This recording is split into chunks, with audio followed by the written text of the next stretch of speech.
All right. Good morning, everyone.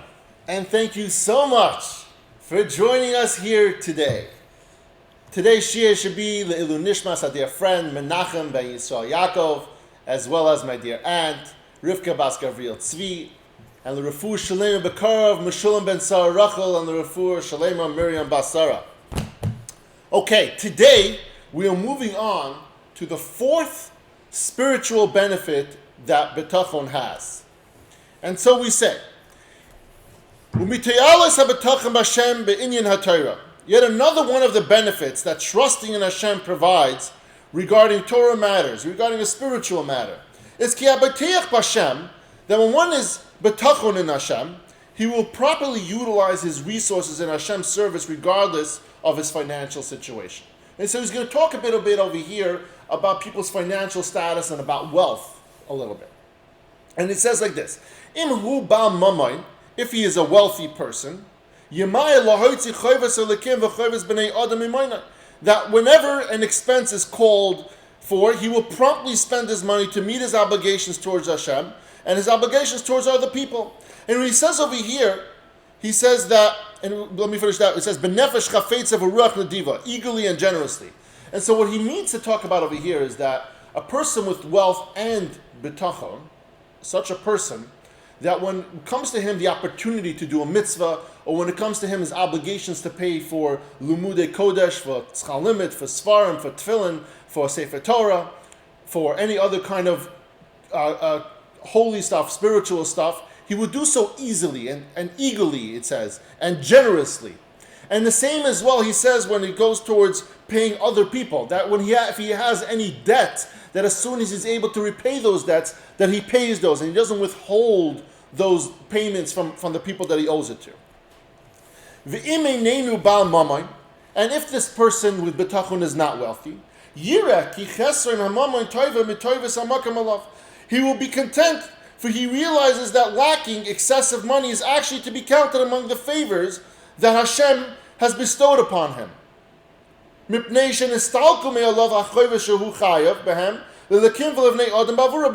by virtue of having limited funds, he has been freed from the various monetary obligations that people with money would impose on him toward Hashem and toward other people.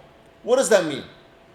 People who have money, we know it says in the pasuk, Mar b'nechas and Mar b'dagas, that if you have more dagas, you have more things to worry about. But one of the things that Shaar Habitachon is trying to point out over here is when you do have more, is the concept that when we learn, when Hashem gives us extra funds, He is entrusting us that we utilize those funds properly, that we take care of it in the way Hashem would want us to do that, meaning to spend it generously and eagerly, as he just said, on tzedakah, mitzvos, Torah, Yom Tovim, all the different things that Hashem wants us to be part of, that we would spend it easily, that we shouldn't be cheap with those things, and we shouldn't have closed fists.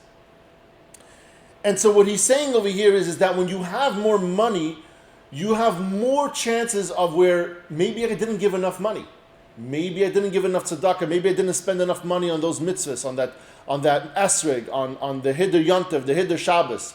And so what he's trying to point out over here is it's not that Mar b'nechas and Mar b'dargis means that you just have more to worry about your assets, because that is one of the things. But also you don't have to worry as much that did I give enough tzedakah, did I spend enough? If you don't have, then obviously you can't spend. But the wealthy man is constantly kind of thinking, hey, did I do enough for what Hashem wanted me to do? Because in essence, if you didn't do enough, and he's going to bring a little story over here, and he calls the burden of truth. If you didn't do enough, Hashem might take it away from you. And he brings over here a story, and he says this, Nakdiman Ben Gurion was a very, very, very wealthy Yid. And he was in the time period right before the destruction of Churban Beis Sheni. And they said of his charity, that his charity was legend. He gave tons of tzedakah. And it said that whenever he would go in the streets, his servants would roll out the red carpet made of very, very fine silks and other expensive materials. And what he would do is once he would walk down those red carpets, he would leave it there. And the people from the area would take those carpets that were expensive, they would sell it, and they would make money off of that. It said when the Churban Bayis happened, Nakdiman's wealth was not preserved for his Yarshim, and that his daughter actually lived a life, she was extremely, extremely poor. And so the question became is why? Why was his daughter faulted with the fact that he gave so much tzedakah? Why was she faulted with, why was she not given that wealth as the next generation? So it says, according to his wealth, even though he did give a lot of tzedakah, he still didn't give enough. He might have given millions of dollars, say, but he was worth so many tens of hundreds of billions that those few dollars that he did give, or the millions of dollars that he gave, still wasn't enough according to what he had. And so Hashem took that away from him. And it says a story about Rabbi Matisyahu Solomon in our times. It says that Rabbi Matisyahu Solomon once brought a wealthy individual to the Stipler Gaon, Rabbi Yaakov Yisrael Kanievsky, and he said to the Stipler turned to Rabbi Matisyahu and he said, Baruch Hashem, I'm not a wealthy man. And he looked at him confused. Why? He says, if I was rich, I would always constantly be unable to sleep because I wouldn't know who I need to give tzedakah, and if I gave enough tzedakah, and constantly be worried that Hashem might take away my zechus of having money because maybe I didn't give enough. And so to kind of illustrate what the point is over here of the mindset, what he's trying to say over here, that the person without money is freed from these dargas, it's not necessarily mar b'nechas and mar b'dagas that he's worried about his assets, his businesses. It's also constant worry as whether he gave enough, he did enough for Hashem. And let us go further. And because having limited funds lessens his distraction with safeguarding his money and managing it. Thus, he will have peace of mind to dedicate himself more fully to Hashem's service. Rav Av shares an anecdote to illustrate the benefit of not having the distraction of extra funds. He wants to talk a bit about that.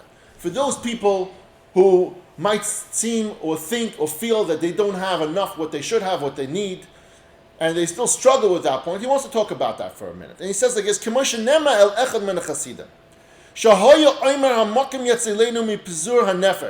that he would often say, May Hashem save me from scattering of the soul. He's going to explain what that means in a second. Amru loy mahu pizur hanefesh.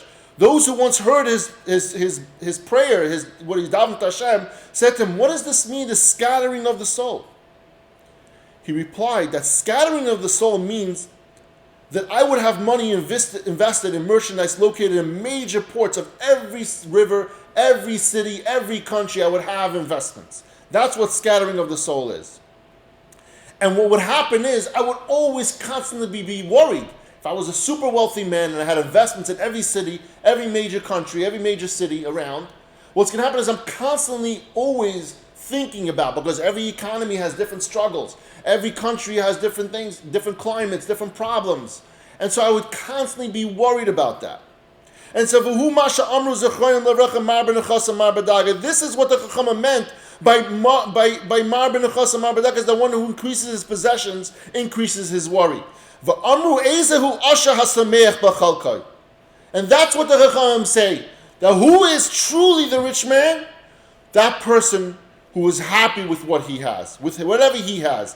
A man of limited means who is content with whatever he has, a person who has full bitachon in Hashem and understands that whatever he has is what's meant to be, is in truth the wealthier man than the person with assets who's constantly consumed by the worries and the struggles of his businesses and his money and everything that he owns. And Rav Av elaborates on this point and he explaining the content state of a mind of a person with bitachon. What is that content state of mind? And he says, the one who places his trust in Hashem, he will gain benefit of having money, meaning that the person with bitachon, he puts his trust in Hashem. What does that mean that his reward is that he has money? His reward is that he understands that his money that he has and what he earns is going to be enough to sustain him, and thus that gives him everything. Because having extra money is not what's giving him the confidence and the comfortability knowing that he's going to have, sustenance. It's the bitachon that gives him his confidence and his comfort in every single day life. And so that's what gives him his income.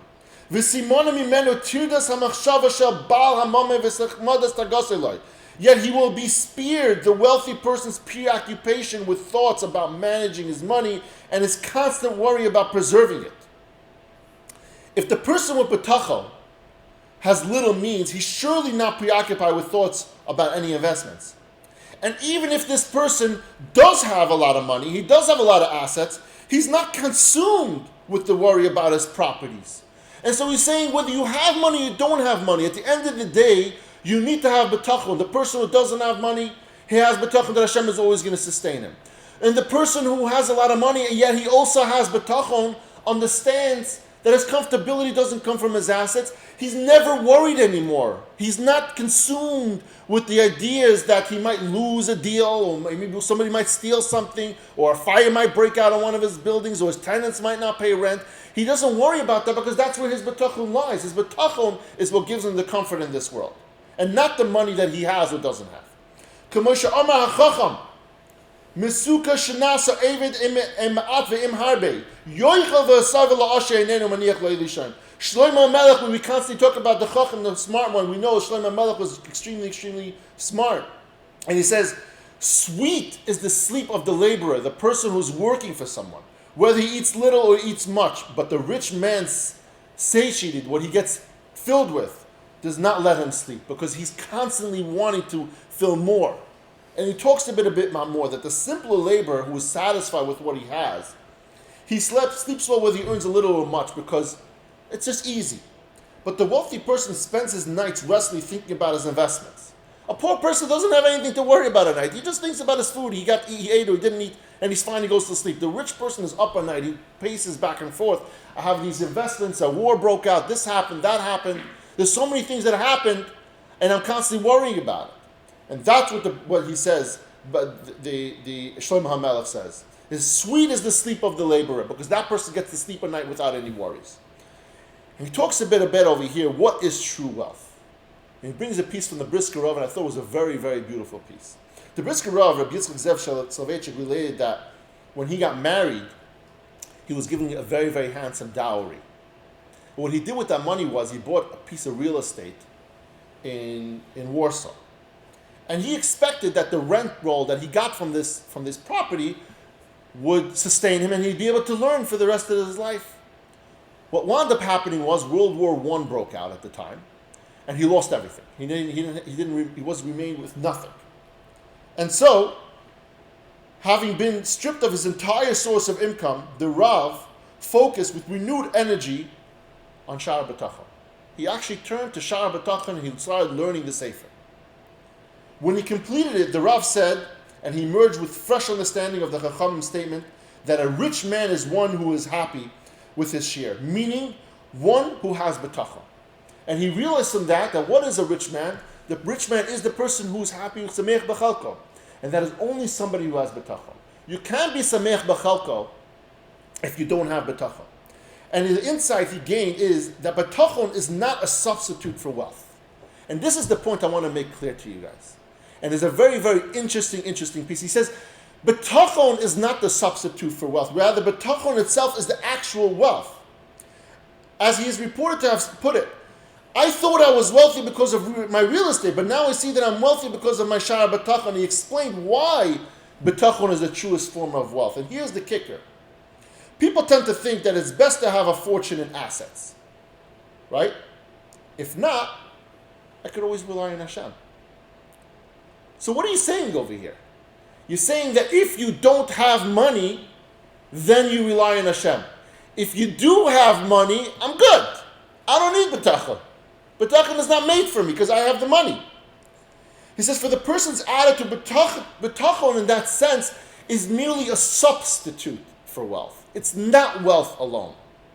And what he's trying to say over here is he says, but a deeper analysis reveals that the truth is otherwise. What is the advantage of wealth? A rich man can't carry around his money around with him all the time. He must have put it. He's got to put it into real estate. He has to put it into a bank. He has to do all those different things. He says the one who relies on his assets is always constantly worried about it, and he's missing every advantage that wealth is meant to provide. What is the point of wealth? The point of wealth is you should have an easy life. Isn't that the idea? The idea is so you can be able to buy stuff, do things, have a lovely life and not have the dagas. But if you, in truth, what winds up happening is that you're using the wealth as a means of collecting assets, and thus you're putting yourself into a position of you constantly worry about whether your stock is going to go up or down, or whether your investments are going to go bad, then what was the point? You don't have an easy life. Your whole life is filled with constant worry. And so he says that is what bitachon is. Bitachon is the complete opposite of the person who puts bitachon as a secondary option. Bitachon, whether you have money or not, it doesn't matter. Bitachon is the wealthy part, not the $1 million in your bank account. The $1 million in your bank account is great, but when you have bitachon, it doesn't matter if it's $1 million or if it's 10 grand. Because at the end of the day, your comfort is coming from understanding that Hashem is there to provide for you each and every single day, not the comfort that knowing that you have $1 million in your retirement account. Because the person with bitachon knows that can be gone any minute. And the person with assets who's constantly worried, that's a person who lacks bitachon. You could be rich with bitachon also. The concept over there of rich, and what he's trying to say over here is that the rich person, whether you have $1 billion or $10, is irrelevant. Having bitachon, that measure, that's the measure we use for rich. Because sameach b'chalka, whether it's a lot or a little, that's what sets you apart from having money, not having money. It sets you apart in the sense that you are worried or you're not worried. Not worried, having bitachon, and you're not worried, sameach b'chalka, that's what rich means. Not worried without anything else. Thank you everyone for joining us here today, and I love you all.